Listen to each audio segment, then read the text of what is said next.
2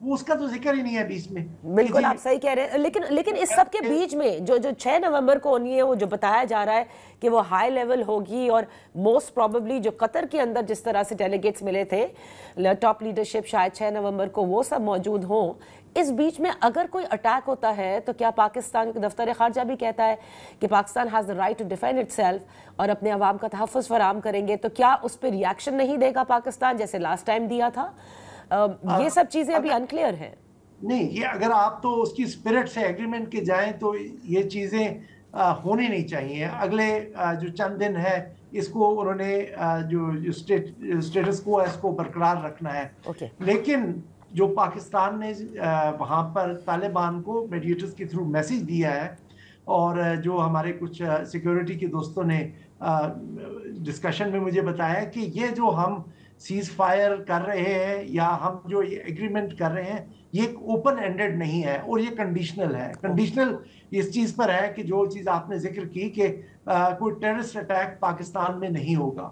اور ساتھ ساتھ یہ ہے کہ طالبان جو ہے اپنی انٹینشن کے لیے جو ٹی ٹی پی کی سینئر لیڈرشپ کو گرفتار کریں گے, ان کے ہائیڈ آؤٹس کو مسمار کریں گے, اور ایک ٹرانسپیرنٹ رپورٹنگ ہوگی اس چیز کی کہ وہ بتائیں گے اپنے ہمارے جو میڈیٹرز ہیں ترکی اور قطر, ان کو اور پاکستان کو کہ جی ہم نے کیا کارروائی کی. اگر یہ چیزیں وہ نہیں کرتے تو پاکستان کے پاس یہ حق ہے کہ جی اس سے یہ پیچھے ہٹ جائے. یہ ان کی جو بنیادی کنڈیشنالٹیز ہیں جس پہ یہ معاہدہ ہوا ہے. یہ معاہدہ اگر میں just to put it in simple way, یہ وہ جو ایک پریشر بن گیا تھا یا جو اس امپریشن کی وجہ سے کہ ایک ڈیڈ لاک ہو گیا, اس کو اوور کم کرنے کے لیے انہوں نے ایگریمنٹ کیا ہے. میں اس کو جسٹ ایز اے برج دیکھ رہا ہوں کہ جو دوحہ میں انڈرسٹینڈنگ ہے اور another meeting of probably defense ministers, اگرچہ انہوں نے صرف پرنسپلز کا ذکر کیا ہے تو پرنسپل اس میں ڈیفنس منسٹرز ہی شاید بنیں گے, تو وہ دوبارہ سے جب تک ملتے ہیں تب تک کے درمیان انہوں نے ایک انٹرم ارینجمنٹ کیا. اوکے, نا دیر آر ٹو تھنگز جو کہ میں آپ سے پوچھنا چاہتی ہوں. ایک تو یہ ہے کہ یہ جو مذاکرات اس وقت استنبول میں ہو رہے تھے اور اتنے دن جاری رہے اور ٹو اینڈ فرو ہوتا رہا, تو جو 3 گروپس سامنے آئے کہ جس میں قندھار بھی ہے, خوست بھی ہے اور کابل بھی ہے, تو ان تینوں کی الائنمنٹ کتنی امپورٹنٹ ہے کہ پاکستان اور افغانستان کے جو مذاکرات ہیں وہ کامیاب ہو جائیں؟ نادیہ, جو ہم افغانستان کے انٹرنل ڈائنامکس یا طالبان کے اندر کی جو پاور سٹرگلز کی بات کرتے ہیں, اور جو ہم نے بارہا یہ سنا کہ ایک گروپ اگر کہتا تھا یا متفق ہو جاتا تھا ایک چیز پہ تو دوسرا پہ ڈراپ کر جاتا تھا.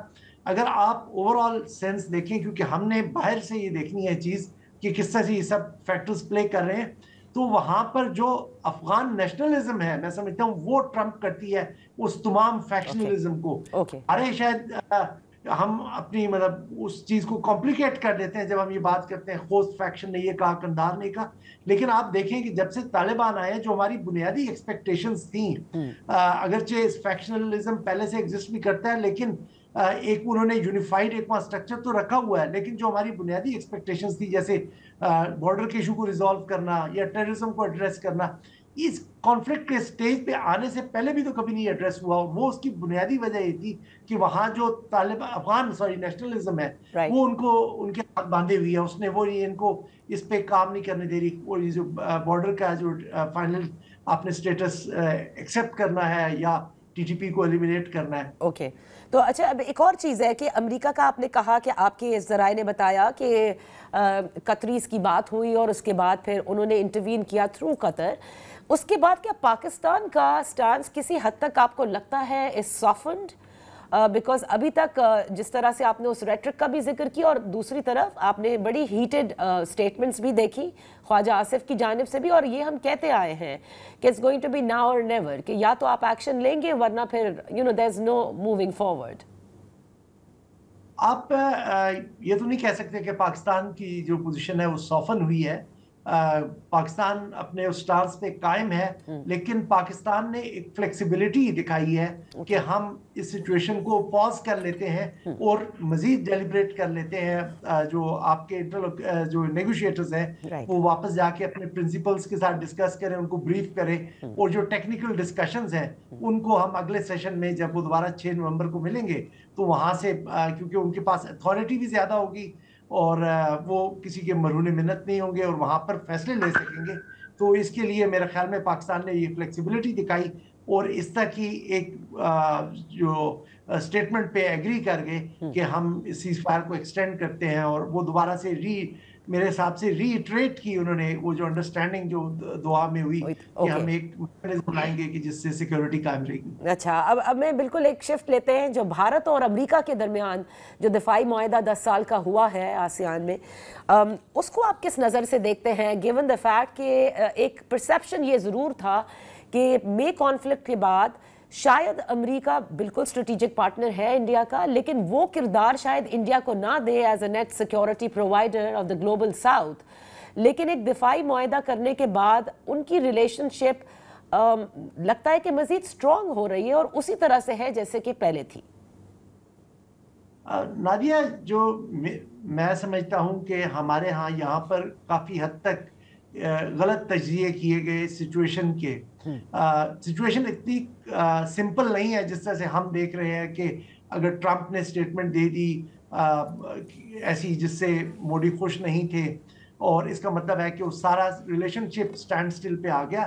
امریکہ کا اور انڈیا کا ایک لانگ سٹینڈنگ ریلیشن شپ ہے، وہ جس کے ایک سٹریس میں تو آ سکتا ہے، صحیح آپ کہہ سکتے ہیں کہ کچھ جو معروضی حالات ہوتے ہیں اس کی وجہ سے سٹریس میں آ جاتا ہے، لیکن وہ ٹوٹا نہیں ہے۔ اور جو جیو پالیٹکس ہے اس ریجن کی، وہ میرے خیال میں ڈومینیٹ کرتی ہے ابھی بھی۔ وہ جو ان کی ٹریڈ کی کنسیڈریشنز ہیں، ٹرمپ کا جو مسئلہ تھا وہ ٹریڈ کی حد تک تھا کہ جی کہ وہ انڈیا ان کو ٹریڈ کنسیشنز دے اور جو ٹریڈ میں جو ان کے جو مسائل ہیں وہ ایڈریس کیے جائیں، لیکن الٹیمیٹلی جو چیز ڈیسائیڈ کرتی ہے وہ جیو پالیٹکس ہے۔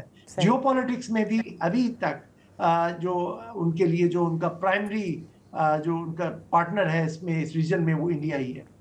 اوکے، بہت بہت شکریہ باقر سجاد صاحب فار بینگ ود اس آن دا شو۔ یہاں وقت ہوا کا جب بریک سے واپس آئیں گے تو افغانستان کا جہاں ذکر ہو وہاں خیبر پختونخوا انتہائی ایک اہم صوبہ ہے جس میں آج باقاعدہ طور پر فائنلی کابینہ نے حلف اٹھا لیا ہے، اس پر بات کرتے ہیں۔ Welcome back. 13 رکنی کابینہ خیبر پختونخوا کی آج حلف برداری ہو چکی ہے۔ 10 صوبائی وزیر ہیں، 2 مشیران ہیں اور 1 معاون ہے، اس پر بات کرتے ہیں۔ ان فوکس ہے شوکت یوسف زئی صاحب، سابق صوبائی وزیر، بے حد شکریہ فار جوائننگ اس۔ شوکت یوسف زئی صاحب، بالآخر وہ دیر آئے درست آئے، لیکن کچھ اتنی خاص تبدیلی نہیں، وہی لوگ۔ ہم تو سمجھے تھے کہ شاید سہیل آفریدی صاحب اپنی ایک کوئی کابینہ ایسی تشکیل کریں گے جس میں مختلف قسم کے چہرے ہوں گے، تو اس کا مطلب علی امین کی کابینہ بھی بالکل درست کام کر رہی تھی، تبھی اس پر پارٹی نے ابھی تک ٹرسٹ کیا ہوا ہے، صرف ایک واحد وزیر اعلیٰ کی چینج ہوا ہے۔ بسم اللہ الرحمن الرحیم، بہت شکریہ۔ بس دیکھیں پارٹی کے فیصلے ہیں اور پارٹی نے فیصلہ کیا اور علی امین گنڈاپور صاحب جو ہے وہ انہوں نے ریزائن کر دیا، سہیل آفریدی بھائی آ گئے ہیں۔ اب دیکھنا یہ کہ موجودہ جو چیلنجز ہیں اس سے کیسے نمٹنا ہے وہ ابھی پتہ چل جائے گا، اور فی الحال تو جو ٹیم لی گئی ہے وہ اس میں کافی اضلاع بھی باقی ہیں اور میرے خیال سے سیکنڈ راؤنڈ ہونے والا ہے، تو اس کے بعد ہی پھر بتا سکتا ہے کہ کیبنٹ کا کیا وہ ہے۔ فی الحال تو بہت سارے اضلاع اس وقت اس کے اندر شامل نہیں ہے، کیبنٹ میں نہیں ہے، لیکن یہ ایک اچھی بات ہے کہ کافی وہ بات ہو رہی تھی کہ جی یہ کیبنٹ نہیں بنا سکتا یا کیبنٹ نہیں بنا رہا اور گورنر راج لگ جائے گا، تو وہ چیزیں تو ختم ہو گئی، ایک آئینی اس پہ پروسیس میں داخل ہو گئے ہیں، اور آئینی طور پہ سی ایم کے جو ہے نا وہ حکومت جس کو کہتے ہیں، سپریم کورٹ نے کہا تھا کہ جی کیبنٹ حکومت ہوگی نا، تو وہ حکومت بن گئی ہے، حکومت بالآخر بن گئی۔ لیکن آپ نے کہا نا کہ ابھی ظاہر ہے کہ تمام اضلاع کے نہیں ہوئے تو ایک سیکنڈ راؤنڈ ہوئے گا۔ آپ نہیں سمجھتے کہ آج وزیر اعظم نے بھی کہا کہ خیبر پختونخوا کے انتہائی اہم صوبہ بھی ہے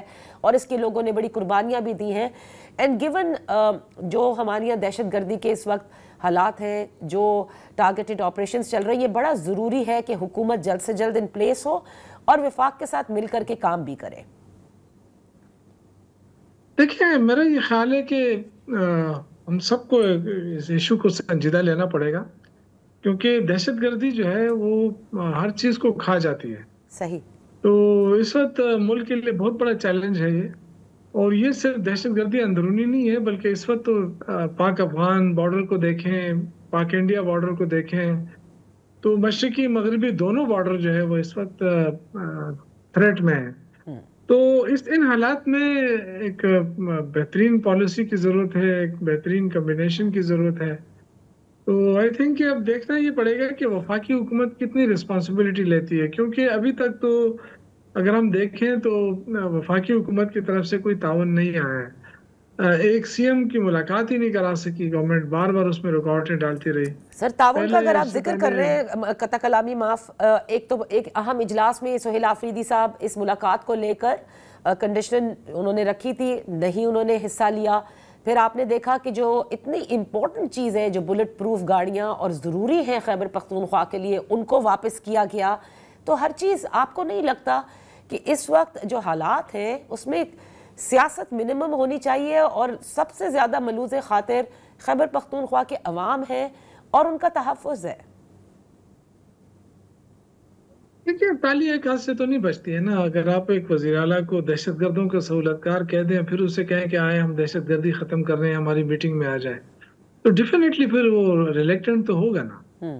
تو میرا یہ خیال ہے کہ وفاقی وزراء غیر ضروری بیانات نہیں دینا چاہیے ان کو، غیر ضروری بھی اور غیر پارلیمانی بھی، کیونکہ جس طریقے سے وہ لینگویج استعمال کرتے ہیں انتشاری، اور یہ تو وہی ہے، یہ کہاں ہے.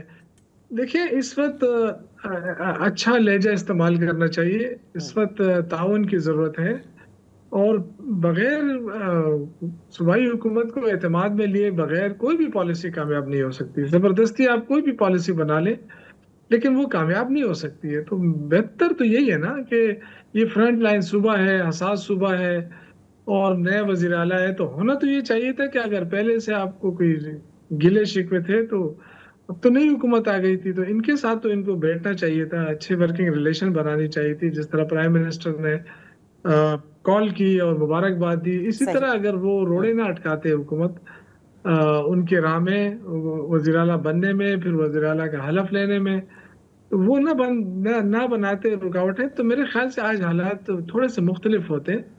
لیکن جو کنفرنٹیشن وفاقی حکومت کے وزراء نے شروع کی، اس سے نقصان ہو رہا ہے. میں خود یہ سمجھتا ہوں کہ نقصان ہو رہا ہے. اچھا. اور یہ نہیں ہونا چاہیے.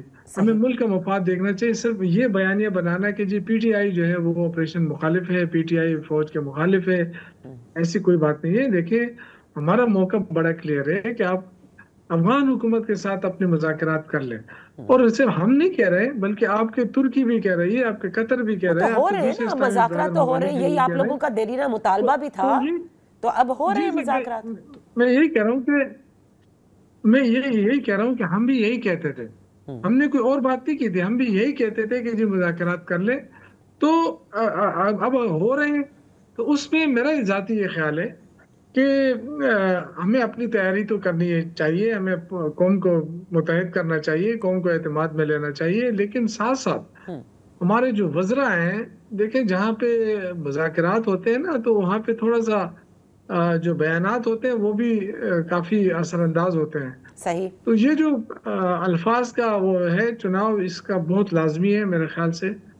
صوبائی حکومت کے حوالے سے، اس کے حوالے سے جو بیانات دیتے ہیں وفاقی وزراء، اس میں تھوڑا سا گزارا کریں، تو پھر معاملات درست ہو سکتے ہیں. چلے، ایک تو وفاقی وزراء سے شکایات تو ہے ہی، لیکن ود ان پارٹی جو ایک دوسرے کے خلاف ایکس کے اوپر سب کچھ چل رہا ہے، وسطی پنجاب سے شروع ہو کر خیبر پختونخوا تک، اس کو آپ کس نظر سے دیکھتے ہیں، باوجود اس کے کہ عمران خان یہ کہہ چکے ہیں کہ آپ کی جو آپسی لڑائیاں ہیں اس کو نہ سامنے لایا کریں اور اس کو ختم کریں، اور جو ان کا کاز ہے بس اس پر چلیں؟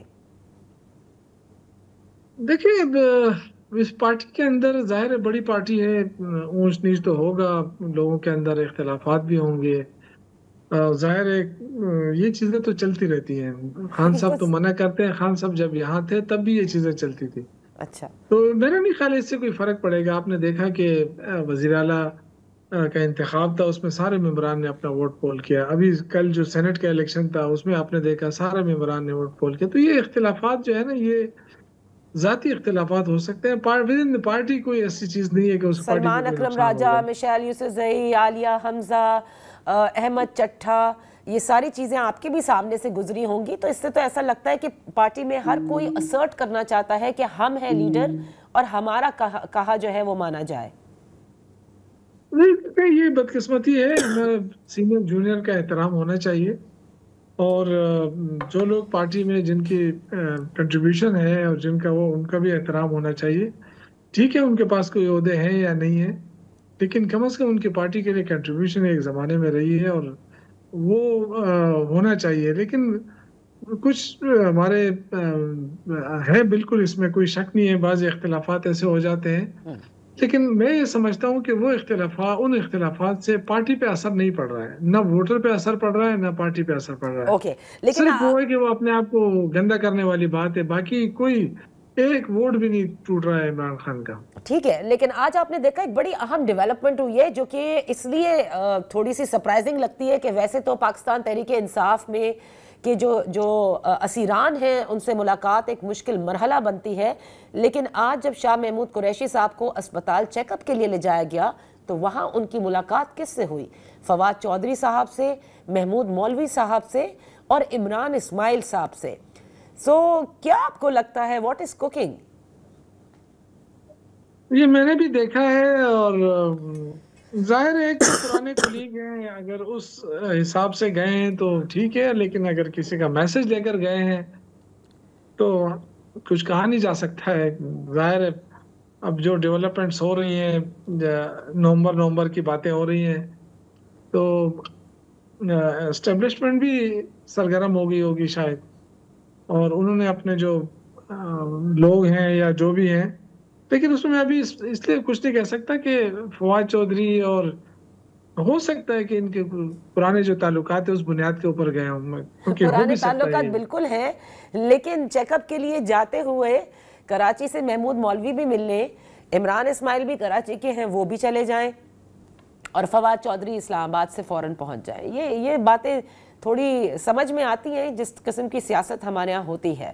سو مے بی شاہ محمود کو شاید کوئی رول مولوی دینا ہو. محمود صاحب جو ہے نا، مولوی محمود صاحب کے ساتھ تو میری بھی ملاقات ہوئی ہے. میں تھا پچھلے مہینے مدینہ میں تھا، اور ہم مدینہ میں اکٹھے ہوئے، کافی دیر تک بیٹھے رہے، گپ شپ لگائی. تو یہ تو دیکھیں، اس سے تو کوئی یہ تاثر نہ لیا جائے. ہو سکتا ہے، میرا خیال یہ ہے کہ ہو سکتا ہے کہ اگر اپوزیشن، ان کو کس نے ٹاسک دیا ہوگا، آپ ظاہر ہے اسٹیبلشمنٹ نے ٹاسک دیا، آپ یہ سمجھتے ہیں یا یہ سوچتے ہوں گے، لیکن میرا خیال ہے کہ یہ ذاتی تعلقات کی بنیاد پر گئے ہوں گے.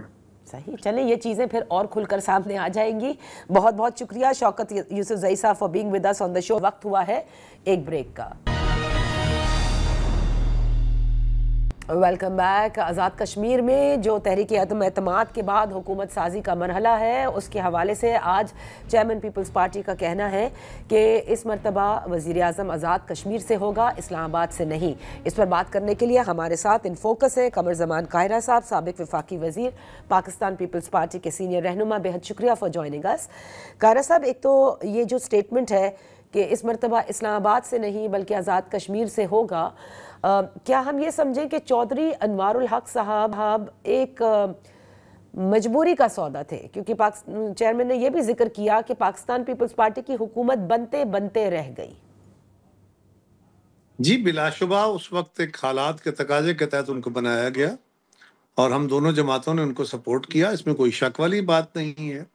لیکن جو بات چیئرمین صاحب نے کہی وہ یہ نہیں ہے کہ اس دفعہ جو وزیر اعظم ہے وہ اسلام آباد سے نہیں مظفر آباد سے ہوگا. وہ تو ہمیشہ مظفر آباد سے یا آزاد کشمیر سے ہی ہوتا ہے. لیکن انہوں نے یہ کہا، جب صحافیوں نے ان سے سوال کیا پریس سٹارٹ کرنے کے بعد، وہ جا رہے تھے، تو انہوں نے کہا جی پرائم منسٹر کا نام بتا دیں. تو انہوں نے کہا پرائم منسٹر کا نام یہاں اسلام آباد سے اناؤنس نہیں ہوگا، وہ مظفر آباد سے اناؤنس ہوگا. صحیح. تو قاہرہ صاحب یہ بتائیے گا کہ اس وقت جو تنقید پاکستان پیپلز پارٹی پر بن رہی ہے وہ یہ ہے کہ چند ماہ کے بعد الیکشنز بھی ہونے ہیں، لہٰذا اس وقت یہ تو بہت بڑا چیلنج ہوگا آپ لوگوں کے لیے، گیون دا فیکٹ کہ آپ خود بھی اس کمیٹی میں تھے جس میں جا کر ایکشن کمیٹی کے ساتھ معاہدہ ہوا، اور ان معاہدے میں جو اگریمنٹ ہوئی ہے اس پر بھی آپ لوگوں کو عمل درآمد کرنا ہے. جی بلا شبہ ہم سیاسی جماعتیں ہیں، یہی ہمارا کام ہے، اور اس بات کا ہمیں بدرجہ اتم اندازہ ہے کہ کیا کیا تکلیفیں ہو سکتی ہیں، کیا مشکل، کیا چیلنجز ہیں. لیکن آپ نے چیلنجز بھی دیکھنے ہیں اور آپ نے حالات کا تقاضا بھی دیکھنا ہے. اس گورنمنٹ کو، جس کو مسلم لیگ بھی چھوڑ گئی، ہم بھی چھوڑ رہے ہیں، اگر ہم گورنمنٹ فارم نہیں کرتے تو کیا ہوگا؟ تو ایک اور کیاس ہو جائے گا. اس کیاس کو اوائڈ کرنا ضروری ہے. اور یہ ذمہ داری پیپلز پارٹی سمجھتی ہے، بخوبی سمجھتی ہے کہ اتنے تھوڑے عرصے کے لیے جب لاسٹ اینڈ پہ اسمبلیاں ہوتی ہیں تو لوگوں کی توقعات بہت آسمان پہ ہوتی ہیں اور امکان کم ہوتے ہیں ڈیلیوری کے، لیکن اگر ہمت کی جائے تو پھر کچھ نہ کچھ ڈیلیور کیا جا سکتا ہے۔ اور اس سے زیادہ ضروری یہ ہے کہ اگر حالات کا تقاضا یہ ہے کہ یہ فیصلہ کیا جائے تو اس کا بھلے نقصان ہو، بہرحال آپ کو یہ فیصلہ لینا ہوتا۔ لیکن پی ایم ایل این کس حد تک آپ کے ساتھ ہے؟ کیونکہ پہلے تو وہ صاف منع کر چکے تھے کہ اپوزیشن میں ہی بیٹھیں گے، لیکن پھر شاید عدم اعتماد میں آپ کا ساتھ ضرور دیں گے، but they're not going to be part of the government, right؟ جی بالکل نہیں، وہ انہوں نے پہلے سے اعلان کیا ہوا ہے، اور انہوں نے جب حکومت چھوڑ کے اپوزیشن میں بیٹھنے کا اعلان کیا تو عدم اعتماد کا اعلان تو ہو گیا۔ اب وہ عدم اعتماد میں وزیر اعظم کو ہٹانے کی موشن کو تو سپورٹ کر رہے ہیں، لیکن وہ گورنمنٹ میں نہیں بیٹھ رہے، وہ اپوزیشن میں بیٹھ رہے ہیں، اور انہوں نے اعلان کیا ہوا ہے۔ صحیح، بالکل صحیح آپ نے کہا، لیکن قاہرہ صاحب یہ بڑی عجیب بات ہے کہ وفاق میں تو آپ نے ساتھ دیا ہے پیپلز پارٹی نے پی ایم ایل این کا، تو کیا آپ لوگوں کی first preference P M L N نہیں تھی جو فارورڈ بلاک کی طرف جانا پڑا؟